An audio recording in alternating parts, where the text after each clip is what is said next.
have a higher priority when compared to lumbar puncture. This will make the CSF sterile within hours. So this will help. This will give a falsely negative result, which will not help in diagnosing meningitis. So we can have a presumptive diagnosis of meningitis by using other CSF ancillary investigations like through CSF cytology by seeing CSF WBCs as well as their neutrophil counts along with their CSF biochemical parameters like CSF protein or CSF glucose. So, but however, there is the optimal cutoff for diagnosing meningitis is still unclear, and how to interpret these parameters is also still unknown. So, coming to the previous studies, so many of the reviews have mentioned the upper limit of CSF WBC in neonates were 20 to 22 per millimeter cube. For infants 1 to 2 months old, it was 15 per millimeter cube, and for older infants and children, it was 5 per millimeter cube.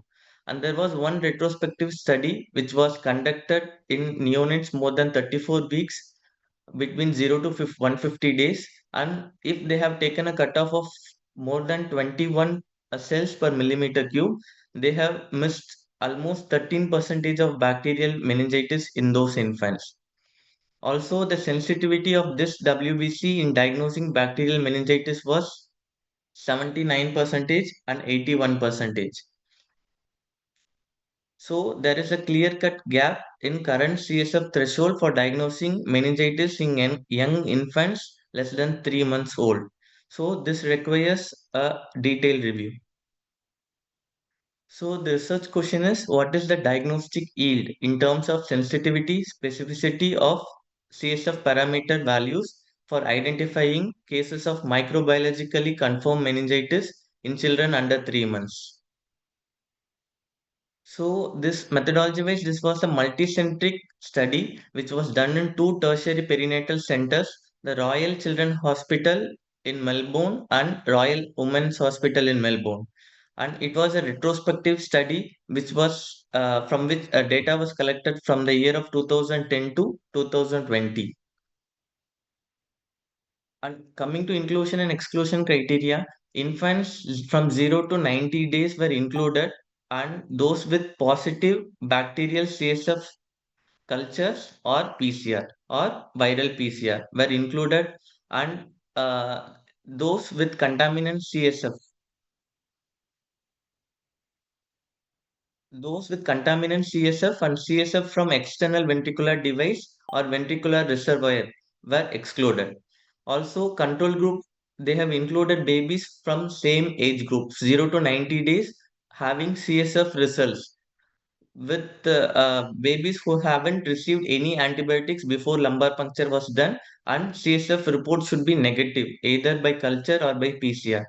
And this they have taken control group at least one baby per baby included in inclusion group, and it was randomly selected, not through any criteria.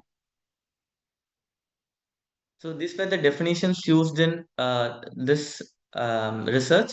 So if baby has underwent more than one CSF, first CSF will be taken for analysis unless a subsequent CSF had a positive PCR or culture.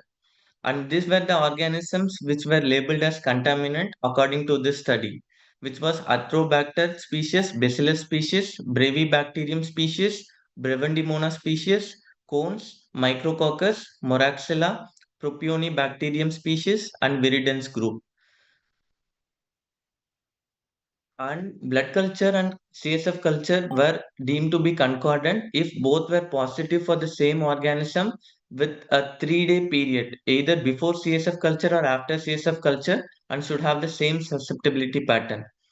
And they have defined non-traumatic LP as in CSF cytology if RBCs were less than 500 per millimeter cube.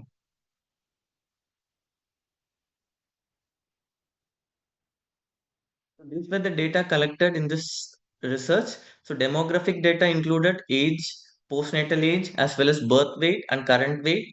And laboratory parameters included blood culture, urine culture, CSF cytology, CSF protein, CSF glucose, CSF culture, or PCR. In view of non-availability of blood glucose levels, CSF is to blood glucose parameter was not collected.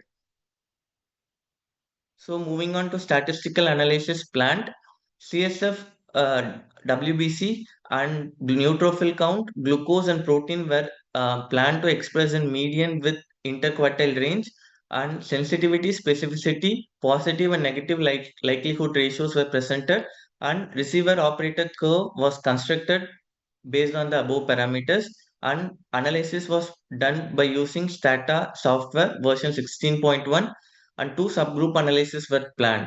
One parameter was by age and second was through by presence or absence of urinary tract infection. And this urinary tract infection they have included because there was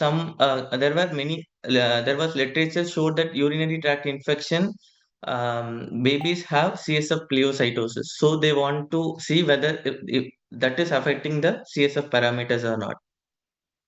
So moving on to results,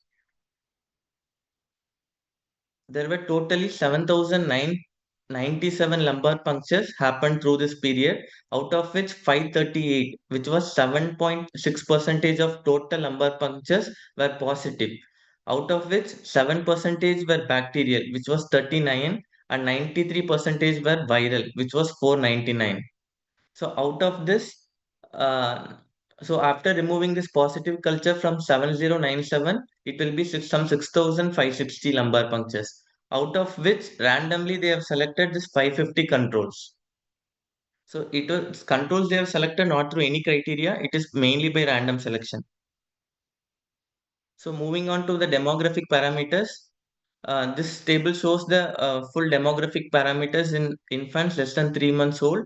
So first column shows control group, second all meningitis group, third bacterial meningitis, and fourth viral meningitis. So first variable I want to highlight was age. So the median age was almost at the end of first month. It was 34, 30, 37, and 30. And also the interquartile range, the lowest day was 18 days in control group, and 16 in all meningitis, and 15 in bacterial, and 16 in viral meningitis group, which means that we have relatively low number of population less than up to 2 weeks old. Second thing I want to highlight is about gestation age at birth. So most of them were almost full term, 39 weeks, and almost their birth weight was more than 3.2 kg in all groups except bacterial group, where you have a relatively less gestation age when compared to other three groups, which was 38.3 was the median gestation age, and interquartile range was 33.2. Also, the birth weight was also relatively less when compared to the other groups. It was 2.6 kg when compared to other groups having a weight of 3.2 to 3.3 kg, with lowest interquartile range of 900 gram. Now moving on to the CSF parameters. Here first, if you can see that both control group as well as all meningitis group, almost both groups have similar parameters with little differences. So, but if you want to see bacterial meningitis group, there was a huge difference. Suppose if you want to see CSF RBC, it was 314 bacterial meningitis, whereas in others it was around 40 to 40 to 48, whereas CSF WBC it was 830 in bacterial meningitis group, and others were relatively less, very less. And when compared to CSF neutrophil, which was 506 in bacterial meningitis group, whereas in other group it was median was 0 to 3 to 4, and for protein it was 3.09 gram per liter, and other group it was significantly less, and same was with CSF glucose also. And a word of caution was mentioned for CSF neutrophil count in control group. In this study there was 40 percentage of 40 percentage of infants who had at least one or more than one neutrophil count in this control group. So this was mentioned specifically, and overall, if you can see control group, all meningitis group and viral groups were more or less same when compared to bacterial meningitis group. So this were the organism spectrum obtained through this study. So out of 39 bacterial positive cultures, which was 7.2 percentage, so gram positive bacteria was 4.5 percentage and gram negative bacteria was 2.8 percentage. So among gram-positive bacteria, group B Streptococcus constituted the majority, which was 3.2 percentage, and 17 isolates were group B Streptococcus. In gram-negative, it was E. coli, total 7 out of 15. That 1.3 percentage totally was E. coli, followed by Streptococcus pneumonia in gram-positive group. So coming to viral, it was Enterococcus and Paracovirus, which constituted the majority, 73 percentage and 19 percentage respectively. And among urea plasma, parvum and urea plasma, urea lyticum, these three isolates were there, and all babies were less than 36 weeks. So moving on to receiver operator curve, this was constructed for babies less than 3 months. So it was first for bacterial meningitis. Here in ROC curve, you will have one y-axis and x-axis. In y-axis, it will be sensitivity, and it shows the relation between sensitivity and 1 minus specificity. Or in other words, it is false positivity, true positivity versus false positivity. So here orange curve shows the CSF protein, followed by purple curve which shows the CSF neutrophils, and blue curve which shows WBC count, and this green curve shows the CSF glucose. From this curve you can interpret that CSF protein and CSF neutrophil has the maximum area under the curve, and followed by CSF white cell count, and followed by CSF glucose, which has a low area under the curve.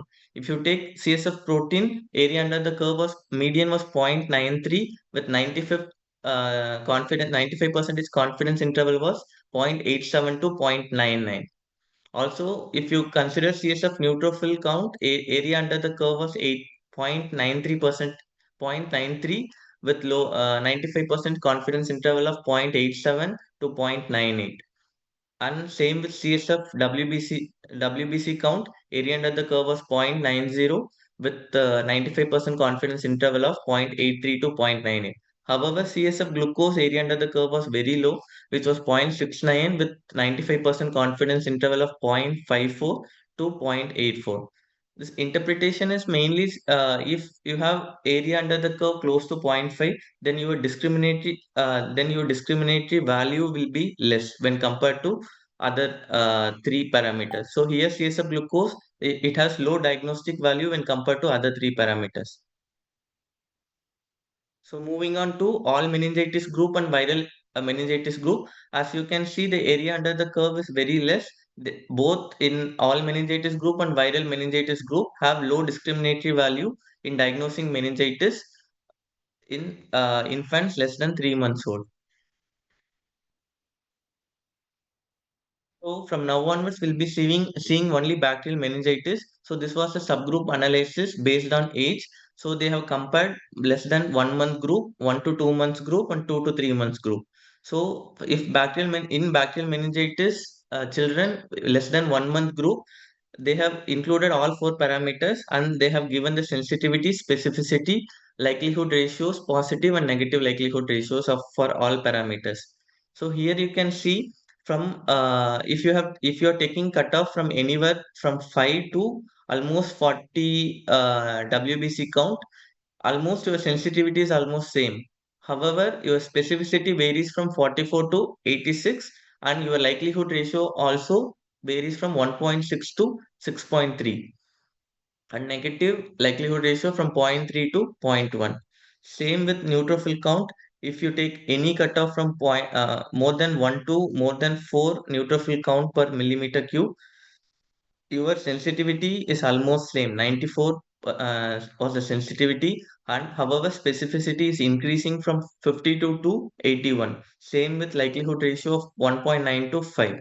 The same goes with protein from 0.8 gram per liter to 1.4 gram per liter almost sensitivity of 88% is same in all cutoff.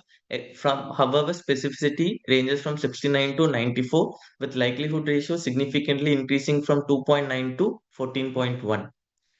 Glucose we are not taking because it has low discriminatory value, and you can see that sensitivity is also, as sensitivity increases, specificity is decreasing significantly. So coming to 1 to 2 months meningitis group, same for any cutoff from more than 10 to 50, they have almost same sensitivity, 91 percentage. However, specificity varies from 72 to 89. Also, likelihood ratio from 3.8. For neutrophil, for cutoff from more than 1 to more 3, sensitivity is almost 100. However, sensitivity from 60 to 83, and likelihood of positive likelihood ratio of 2.5 to 5.9. And same goes with protein. Any protein cutoff of more than 0.4 gram per liter to 1 gram per liter, they have same sensitivity, and specificity ranges from 3 to 86, and likelihood ratio positive ratio ranges from 1.4 to 7.6. For 2 to 3 months group, so for in same for 3 months group also, sensitivity almost remains same with variable specificity and likelihood ratio in all three parameters in WBC, neutrophil count, as well as your protein. So here sensitivity almost was same, specificity range is variable ranging from lower value of 21 to 90, 60 to 85, 61 to 95, same with likelihood ratio. So this slide shows the diagnostic utility if we combine all three parameters. So as we all know, each CSF glucose, CSF protein, and CSF neutrophil count has good diagnostic accuracy when compared to glucose. So when compared to, for example, if you take 0 to 1 month old babies, so if you are taking only cutoff of more than 20 WBC count, your sensitivity was 89, specificity was 78, and likelihood ratio positivity was 4. If you have taken only neutrophil cutoff of more than 2, your sensitivity was 94 and specificity was 68 and likelihood ratio of 3. If you have taking a cutoff of more than 1 gram per liter, sensitivity was 84, specificity was 82 and likelihood ratio was 4.8. Next, if you are combining first two columns, for example, WBC and neutrophils, cutoff of more than 20 WBC with more than 2 neutrophils per millimeter cube, your sensitivity is almost same, 88. However, specificity is increasing. You can see it was 80. You can see it is 83, and likelihood ratio is also increasing. It was 5.3. So next, if you are combining WBC with protein, and sensitivity is almost on the same level. However, specificity is increasing, 91, and your likelihood ratio is also increasing, 9.1 from 3 to 4. So if you are combining three parameters, all three, more than 20 cutoff with the neutrophils of more than 2 and protein of more than 1, you can see almost sensitivity is almost 85 to 80 to 85, and however specificity is increasing significantly from to 93, and your likelihood ratio is also increasing very significantly to 12.1. And same goes with 1 to 2 months group also, 2 to 3 months group also. So almost your sensitivity remains same. If you're combining three parameters, your sensitivity remains same. However, your specificity and likely positive likelihood ratio is increasing if you're combining each and every if you're combining parameters. So, and then they have compared the current cutoff what was followed in other article. So, as we have already seen, for 0 to 1 month, it was more than it was more upper limit was 20 cells per millimeter cube, and 1 to 2 months it was 15 cells per millimeter cube, and for 2 to 3 months it was 5 per millimeter cube. So, if we are applying this cutoff over this cohort, and it has missed totally three bacterial meningitis out of 39 CSF positive. bacterial meningitis, which was 8 percentage. So if you are applying this cutoff over this cohort, it has missed 8 percentage of bacterial meningitis. Out of three babies, two were below 30 days. And this two could have, if we are taking combining other parameters, so from neutrophil, we will be able to identify one organism, which is GBS, and with protein, which is also significantly elevated in second baby. So through these parameters, we could have identified meningitis in this population. However, this third baby in whom Streptococcus pneumonia was grown, there was no WBC, no neutrophil, and RBC was zero, and protein was also significantly less. So this if we are taking this cutoff, it has completely missed one case of meningitis, and this baby was also found to be immunocompetent, not immunocompromised. So, and then a subgroup analysis was done for non-traumatic CSF. So here they have included only babies having RBC in CSF cytology of less than 500 per millimeter cube. So an age was 0 to 3 months. So here they have compared various cutoff for WBC and neutrophils and their sensitivity and specificity and likelihood ratios. Here in WBC, there was slight increase in specificity, which if we are including only non-traumatic CSF. However, in case of neutrophils, there was both decreased sensitivity with increased specificity when compared to the group, which has included both traumatic as well as non-traumatic CSF. And author also has corrected CSF WBC counts based on the number of RBC. He has corrected for every 500 RBC for one WBC, and for every 1000 RBC for one WBC. However, it has resulted in the overcorrection of WBC, so it was not advised to correct WBC based on the number of RBC in smear. And coming to the concurrent blood culture positivity, so out of 39, we have 39 culture positive, bacterial culture positive CSF. So out of 39, there was only 35 blood culture available. So out of 35 blood culture available, 26 were positive. So which was 74 percentage. So there were 25 percentage of babies in whom blood culture was negative. However, CSF culture was positive. So also this was the spectrum of organism. So out of 15 GBS, 14 out of 15 CSF culture positive for GBS, 14 babies had blood culture positivity. Same goes with E. coli. Out of 7 CSF culture positive for E. coli, 4 were positive, and all Streptococcus pneumonia babies were positive in blood culture and CSF. And same goes with Klebsiella, Salmonella, and Group A Streptococcus.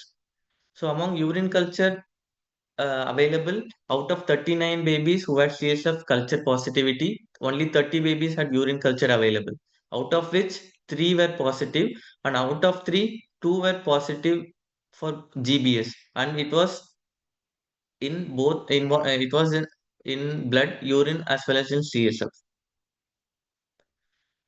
So coming to the strength and limitation of the study. So this was the large cohort study which was done over a 10-year period, and it has a large proportion of babies who had CSF results without any prior antibiotics.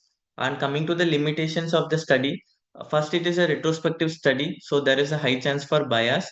And second, the major limitation of the study was the non-mention clinical status of the baby, and why LP, the criteria for doing LP or criteria for doing blood culture and other clinical status was not mentioned. And also the timing of CSF taken and when it was processed, how it was processed was not mentioned. Also, it has a low premature and low birth weight cohort. Uh, so mostly it was a term baby with birth weight of more than 3 kg, and this and also term versus preterm was not analyzed because there was the preterm cohort was very less, and there was only 2% of babies who had underwent bacterial PCR when compared to viral PCR, which was relatively more, and only there were few bacterial meningitis which was identified through culture because bacterial PCR was done only in 2% of the babies. So these were the limitations. So here, author conclude the research by saying that combination of parameters will have a higher diagnostic yield when compared with a single parameter. So among single parameters, as we have discussed, CSF protein, CSF neutrophil count, and CSF WBC have a good diagnostic accuracy, and CSF glucose have a low diagnostic yield when compared to other single parameters.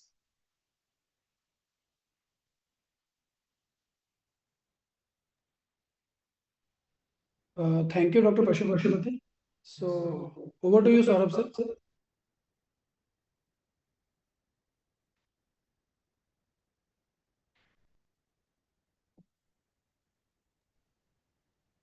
Over to you, Yeah, Saurabh sir. thank you.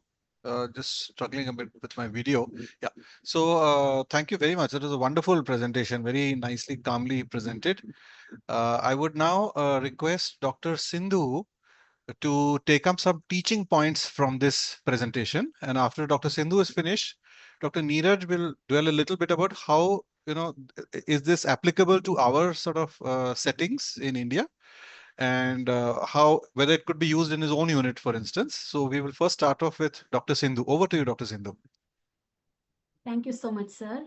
So in this particular article, we were looking at the diagnostic performance of CSF biochemical parameters and WBC count. WBC count, neutrophil, protein, and sugar.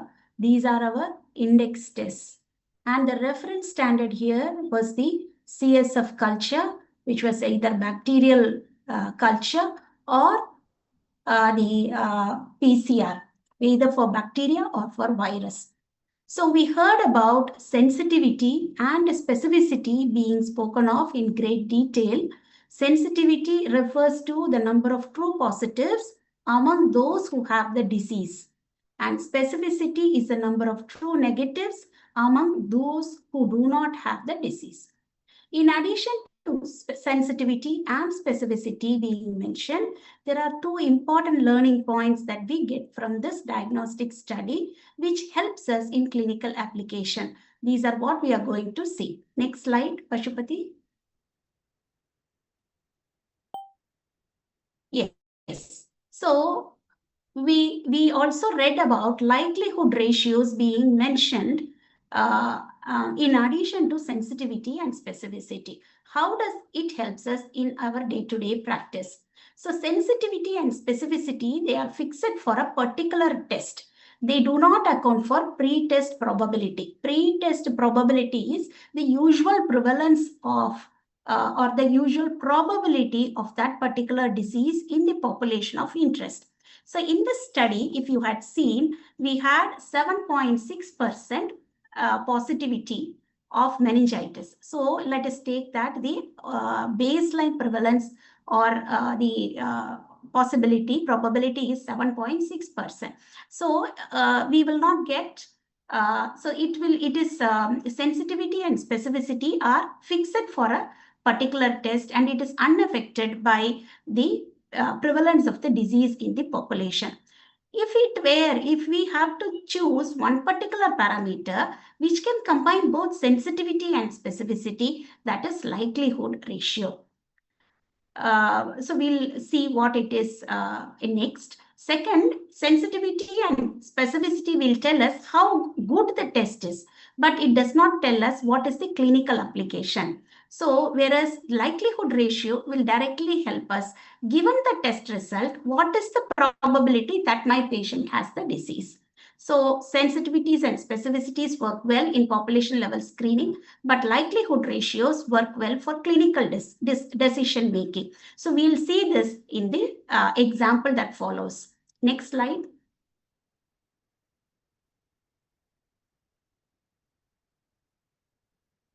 Pashupati, next slide. So positive likelihood ratio positive is sensitivity divided by 1 minus specificity. So in this particular example, The pre-test probability is 7.6%. Pre-test probability of having meningitis in the study population is 7.6%. Now let us take one particular test, that is that particular baby has a CSF protein which is more than 1 gram per liter. So what is the likelihood ratio from this particular study? The likelihood ratio is 4.9. So how am I going to use it in my particular index case? Next slide. So I am going to plot this in Fagan's nomogram. So in this Fagan's nomogram, you have the pre-test possibility. So at the onset of symptoms or when I do the CSF examination, there would be some clinical suspicion or the baseline prevalence. So here I have taken it as 7.6%, which is the baseline prevalence, and my likelihood ratio when the CSF protein is 1 gram per liter. So the likelihood ratio here is 4. So here, this is the likelihood ratio, which is 4. So what is the parameter? So from 7.6, it increases to 28%. So in this particular index case, having a CSF protein, which is more than 1 gram per liter, helps me to diagnose, have a greater suspicion. So the probability increases from 7.6% to 28%. Now I can be more confident of a possibility of meningitis. So it will help me start empirical antibiotics. Now let us take another scenario that I have WBC count which is more than 20. I have neutrophil count which is about 2 and my protein is also more than 1 gram per liter. So the study showed that when we have all the 3 positive, the likelihood ratio becomes 12. So that is another scenario where you see this blue line. So from a pretest possibility of 7.6%, it becomes 50%, which is all the more likely that I should not waste time and not wait for culture, but go ahead and start the antibiotics. So this is how, so using only sensitivity and specificity will not help me in a clinical decision making, but when you have likelihood ratios, using the pre-test possibility and this Fagan's nomogram, we can confidently initiate antibiotics. Next slide. The second learning point that we get from this study is the use of ROC curves for appreciating the diagnostic test parameters. So why it is important? So we can compare a lot of parameters. So in this particular graph, we have compared the WBC, neutrophils, protein, as well as the glucose. So the ROC curves clearly show that neutrophils and protein have better discriminative ability compared to white cell count, and the glucose does not have, as opposed to our usual assumption, it does not help us that much in diagnosis of meningitis. So this justifies the study's recommendation to use a combination of parameters rather than just rely on WBC count. Next slide. It also helps us in using optimal cutoffs.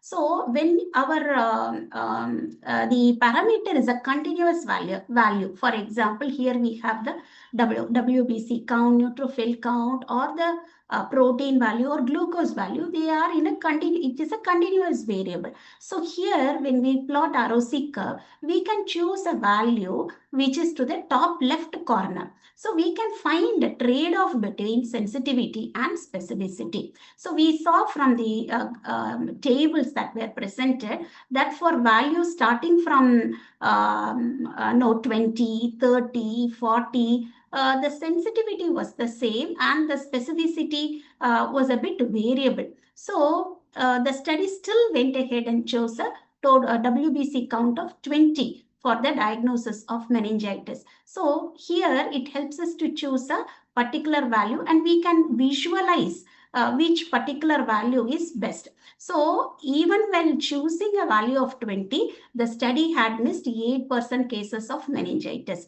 So going on to a higher cutoff, we would be missing more cases of meningitis. So they chose a 20 for that 0 to 1 month age group. So here we can visualize and choose the optimal cutoffs, see which is the best trade-off between sensitivity and specificity. So it evaluates all possible cutoffs. So that's another important point that we learned from this particular study.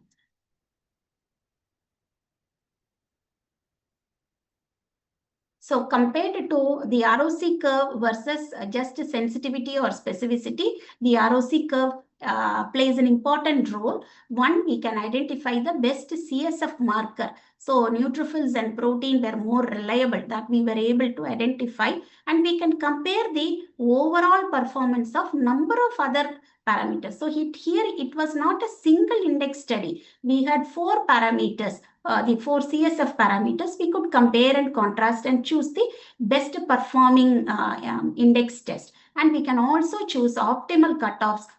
So the age-adjusted WBC cutoffs for WBC, neutrophils, and protein, they were able to choose based on the ROC curve. And it can also guide clinical decisions. We were able to show that combining 2 or 3 tests would be better compared to a single WBC parameter. So the ROC curves as well as the likelihood ratios are important study points from this particular article rather than just focus on sensitivity and specificity. Thank you, sir. Thank you very much, Dr. Sindhu, for explaining it so well. Who would be dealing with the checklist? Would it be Neeraj? Would it be Dr. Pashupati? Yes, sir. Yeah. Okay, over to you, Dr. Pashupati. Yes, sir. So this is a publication checklist for diagnostic studies. Yeah, please go ahead.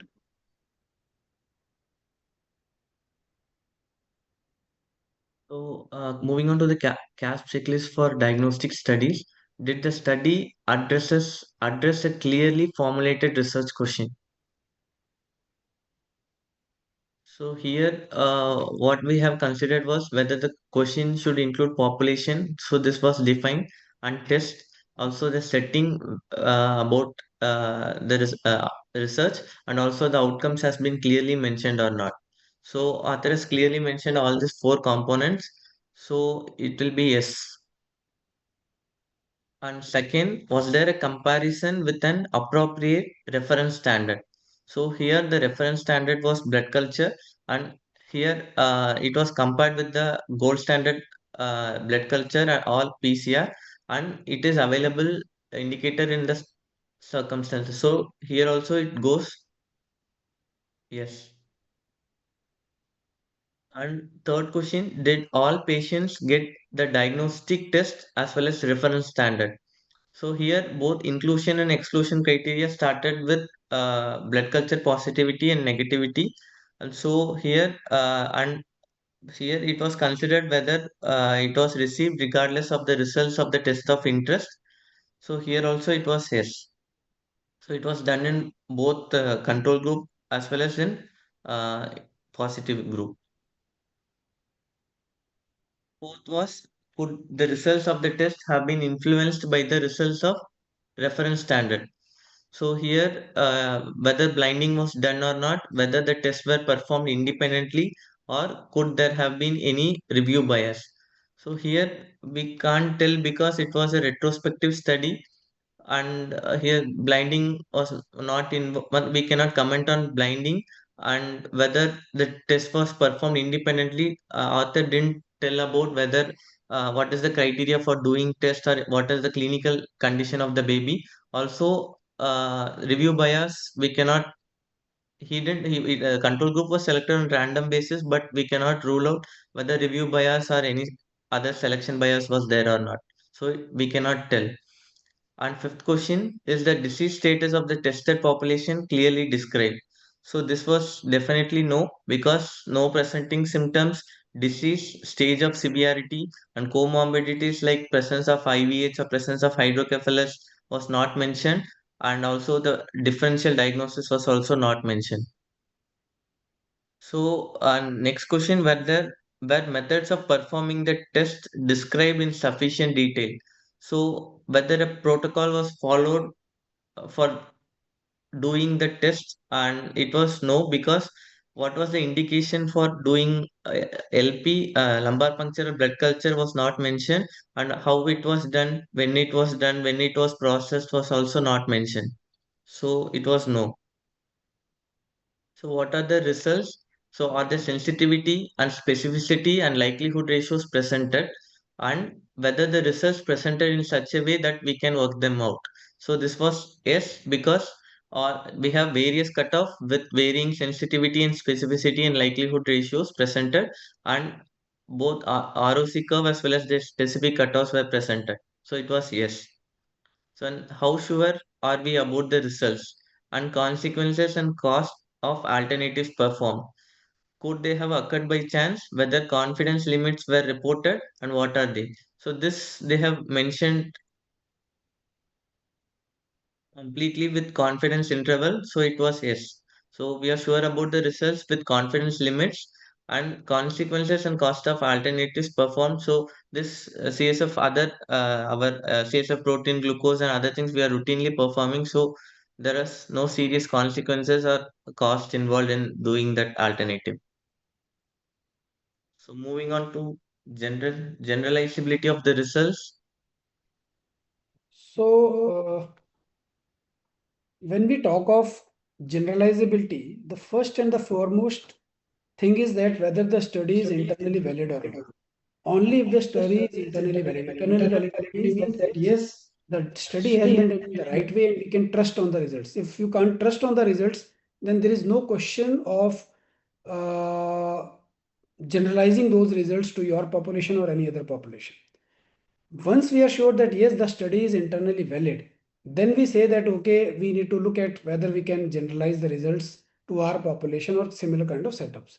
Now, what Dr. Pashupati just highlighted through that CASP checklist, except that we are not sure that these babies who are between 0 to 3 months, assuming that these are those babies only who were where the clinician believed them to be septic and they warranted lumbar puncture, assuming that, and the second assumption being, since again it is not available here, that this was done in a blinded fashion. Blinded fashion means that the results of the gold standard test, which is the CSF culture or the PCR of the CSF, and the results of the diagnostic test in question, which means the CSF counts, whether it is WBC, neutrophils, or the proteins or the sugar. The person who is doing the diagnostic test, he or she should not be aware of the results of the gold standard test. That means the PCR results of the blood culture. So since this blinding we are not sure, but assuming that yes, it was blinded and the population in which this test has been done was actually the population in the real life situation also where LP is warranted. With these two assumptions, if we assume, then we say that yes, this study is internally valid. Now, with this assumption that yes, this study is internally valid, let us move to the generalizability. Now, when we talk of generalizability, we first need to see whether our population is similar to the kind of population which has been enrolled in this study. Now, as a neonatologist, most of us, virtually all of us as a neonatologist, we are talking of babies who are either preterm, especially the very low birth weight babies who are being managed by us in our neonatal ICUs, or sick babies who have term babies who have asphyxias or heart diseases. Unlike this study where the median age is 30 days and they all are term babies. If we see the gestational age in the results which Dr. Pashupati showed, the median age is 30 days and the interquartile range, the 25th quartile was 14 to 15 days, which means these all are bigger babies and term babies and presenting late. So the population which has been addressed where the LP has been done is very much different from the population which we are dealing in our NICUs. So that is one issue here. The second issue here in terms when we look at the generalizability is that if we see the cause of meningitis, here only the 7% of cases of meningitis are bacterial, whereas 93% are viral. Unlike our setups of ICU, neonatal ICUs, where we primarily deal with what we say the bacterial meningitis to a reasonable extent. And sometimes we do encounter fungal meningitis also. Virus is highly unlikely in our setups unless there is a sort of epidemic which we saw like in COVID pandemic sort of things. Otherwise, by and large, the pathogen profile in our setups in NICUs when we talk of meningitis is bacterial plus minus fungal rather than this. So because of the overall bacterial being less and then it is predominantly viral population which has been addressed in the study.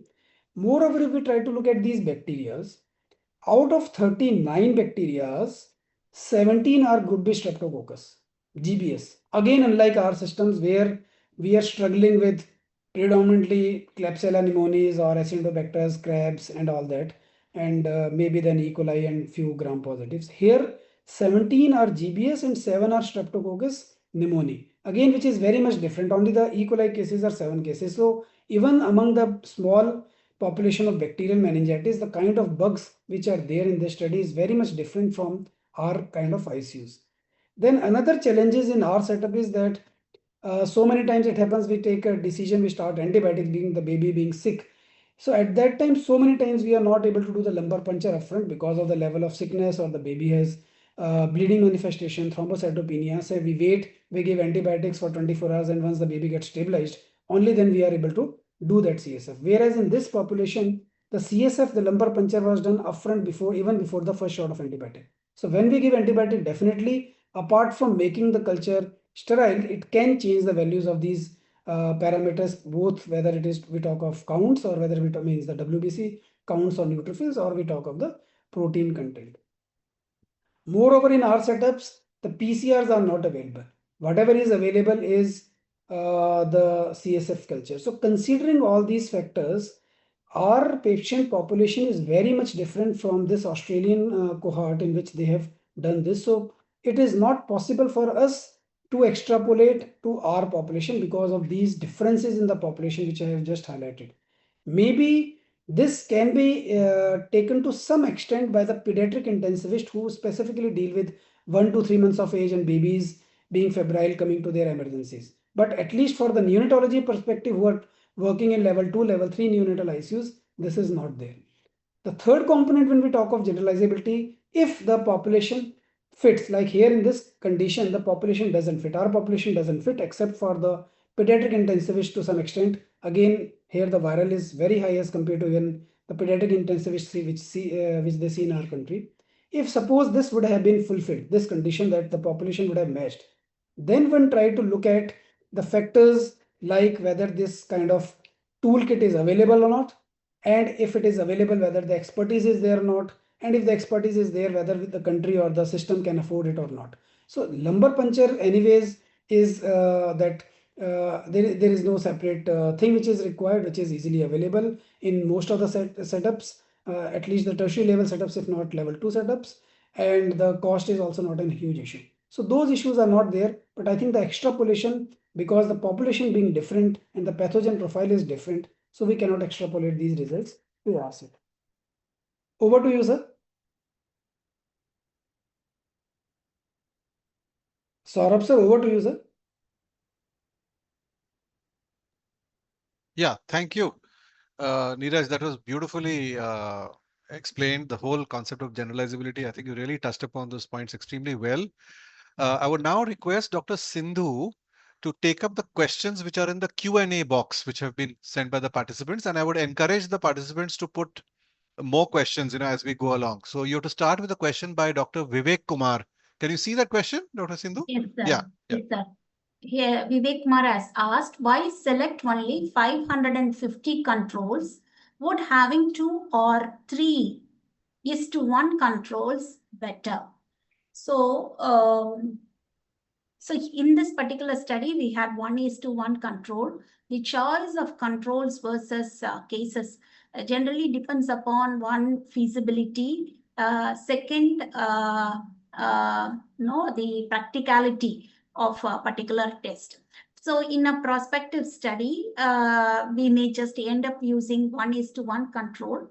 When we increase the control to cases as 1:2, for example, if we have 2 controls for one case, then the power of the study increases slightly. For example, it may increase by 20% more. And if we increase 1:3, it will further increase, and it will reach a point whereby having more controls would not do much improvement with respect to the power of the study. So generally the maximum is 1:4. People don't generally go beyond 1:4.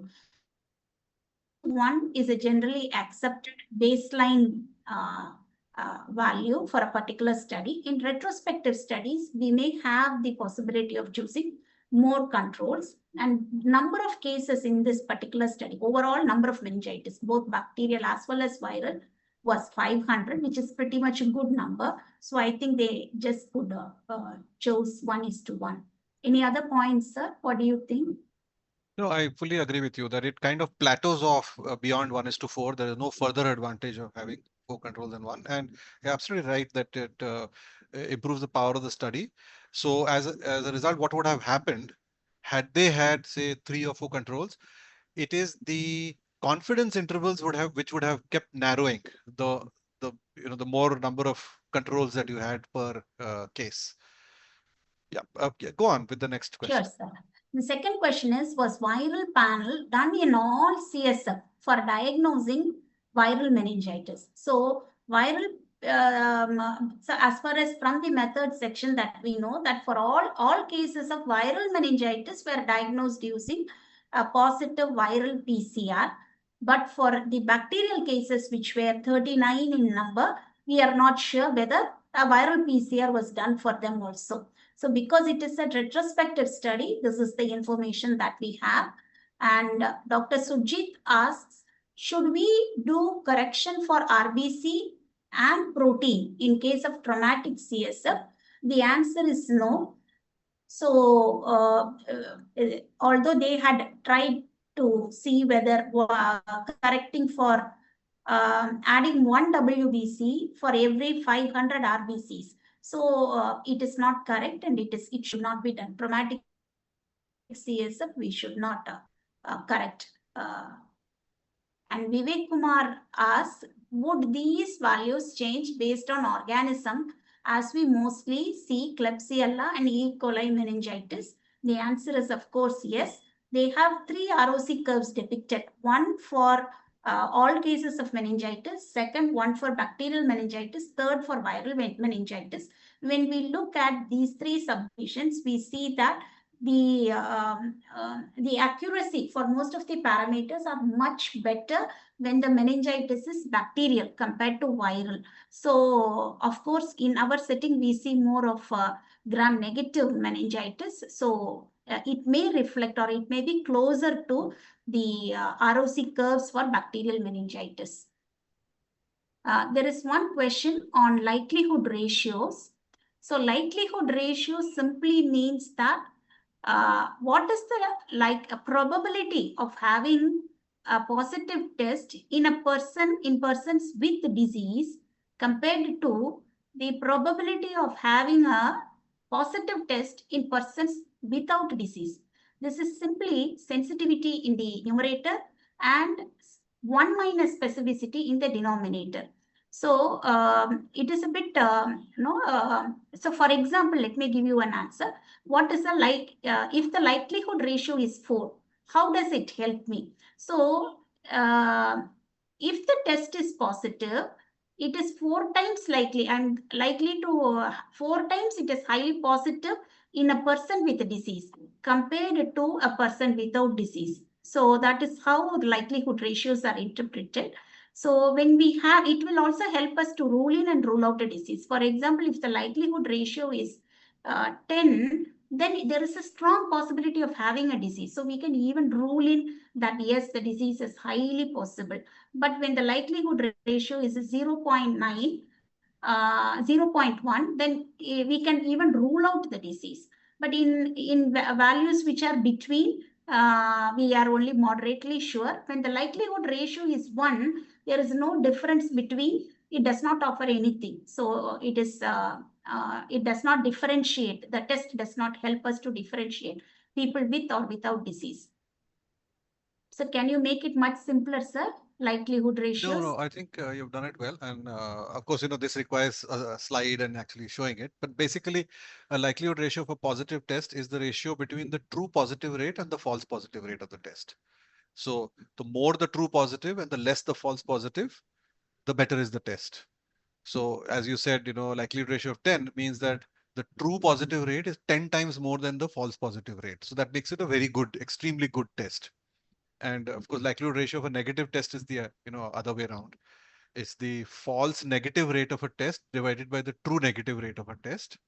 So you want to have very few false negatives. You want to have a lot of true negatives. So you want negative likelihood ratios which are very small, very, very lower than the value of 1, close to 0.1. So yeah, that's basically it. There's another question. With only 39 bacterial cases, how reliable are ROC estimates? Could type 2 error affect conclusion? So when we look at only bacterial cases, the estimates are less reliable. This is seen from the confidence interval. So when we look, that sensitivity was 78, but when you look at the confidence interval, they are very wide.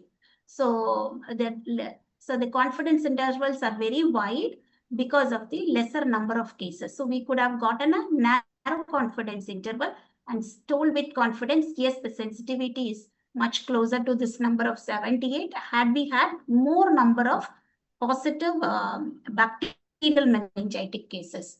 Should they have done sample size calculation? Ideally, yes, for diagnostic test studies. Here they had looked at a lot of index tests and their numbers were huge. They had done a retrospective study over a 10-year period from 2 centers.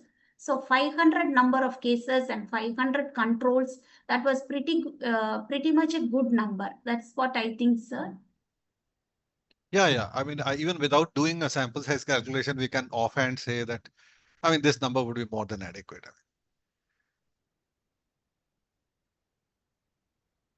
Hello? Yes, sir. Yeah. There's another question. Why the sensitivity of CSF counts remained almost the same despite increasing the cutoff?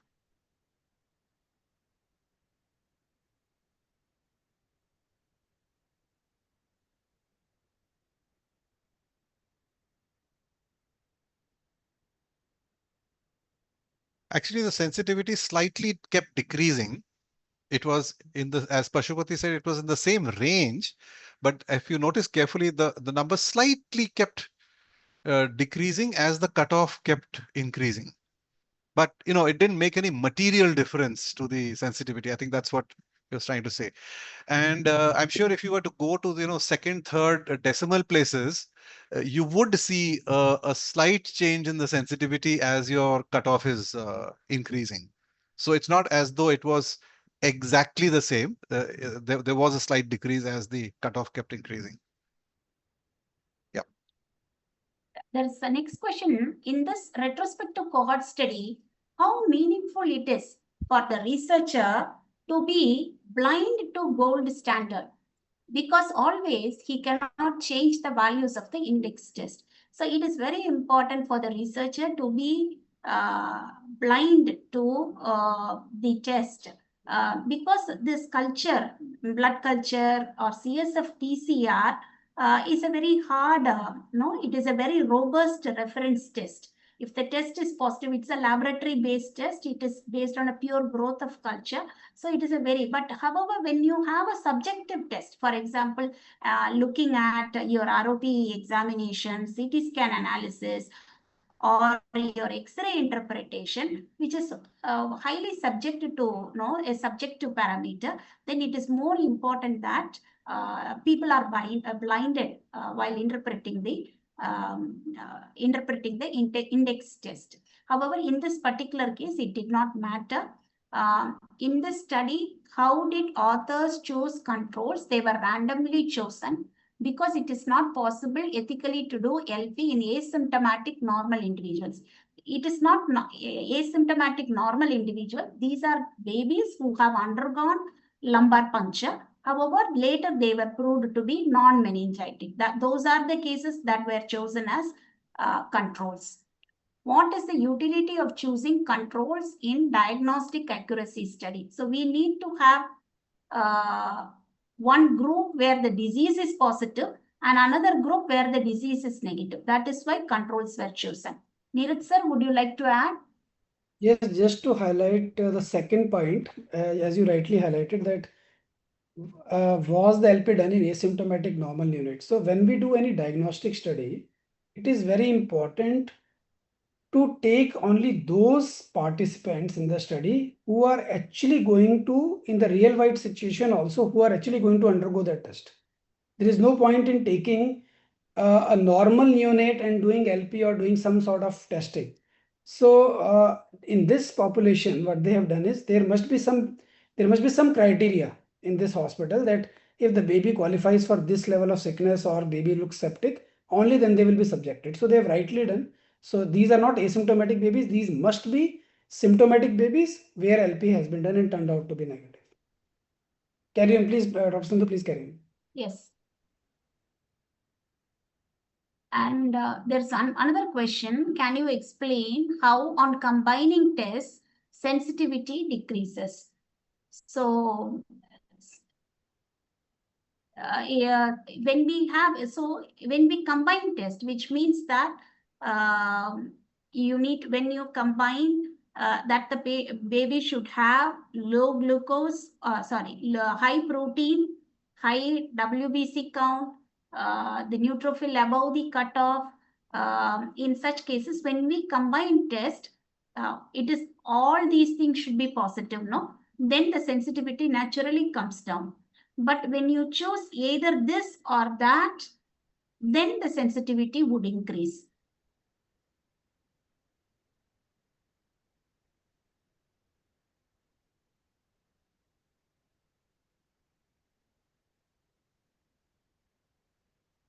Can you please interpret negative likelihood ratios clinically?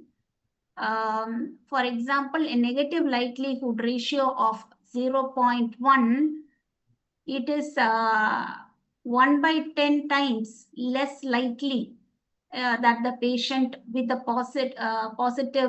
with the negative test does not have disease. So it helps us to rule out the disease when the negative likelihood ratio is 0.1. What about Elizabeth Kingia meningitis, where CSF glucose level is in single digit almost every time, which helps in diagnosing meningitis most of the time. But in ROC curve, glucose was the least to be considered. So in this particular test didn't show that CSF glucose had discriminatory value. The authors themselves acknowledged that, as opposed to usual belief that CSF glucose values are low in meningitis. In this particular study, it didn't turn out to be. The one reason may be the higher proportion of viral meningitis cases in this particular cohort. How to interpret the CSF when it was done at day 7 of antibiotics because of the baby's sickness level? It is very hard to interpret such CSF in babies who are already exposed to antibiotics, especially for these many days. Even within few hours, the CSF can become sterile, but PCR tests may still help in diagnosing. So these are so it's very difficult to interpret such CSF. So yes, sir, one more point. All said and done, even though we place so much importance on the diagnostic test properties of these CSF, WBC, and we should remember that there was one case of meningitis, especially by pneumococci or something, which had very normal CSF count. So even if CSF parameters are normal, the clinical index of suspicion on a case-by-case basis will always help you in diagnosing meningitis. So that's one point to note for all tests. Yes, sir. Thank you, sir. Yeah, there's one more question. It's just been typed. Which is better, If you can. Which is better, likelihood ratio or predictive value in terms of predictive biomarker identification. Positive predictive values and negative predictive values. So predictive value is among those with a positive test, what is the probability of those having disease? So predictive values are highly influenced by the prevalence of disease in a population. So that's one thing which is important to note. Likelihood ratios will help us in clinical decision making. So for your patient, if the test comes positive, what will you do with that particular test? So in individual clinical decision making, likelihood ratio is better. Yeah, thank you very much, Dr. Sindhu, for taking up all those questions so thoroughly. I think we have come to the end of the questions that were in the participant Q&A box. Thank you both, Dr. Neeraj, Dr. Sindhu, and to Dr. Pashupati, and thanks to all the participants for very actively asking questions and clearing the doubts. I now hand over to Dr. Amit Upadhyay. Dr. Amit. So there are some questions in the chat box as well. Oh, there's Dr. Sindhu, can you see the question in the chat box? I think. Sir, what is the cutoff of likelihood ratio positivity where we can consider the test clinically significant?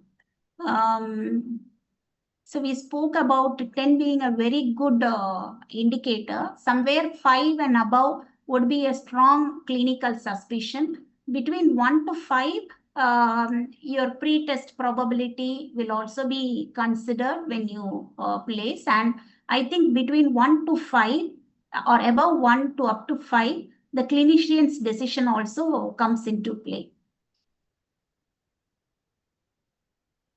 What to do in cases of grade 2, grade 3 IVH with respect to diagnosis of meningitis.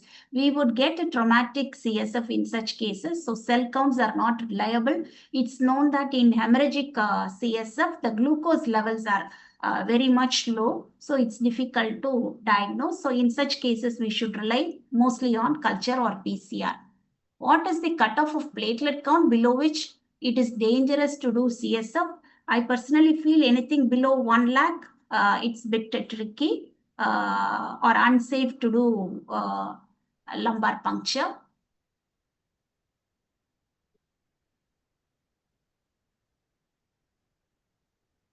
Sir, I think those are the questions. Those are the questions. Okay. Yeah. Yeah. Thank you very much. Thank you for taking those extra questions. And over to you, Dr. Amit.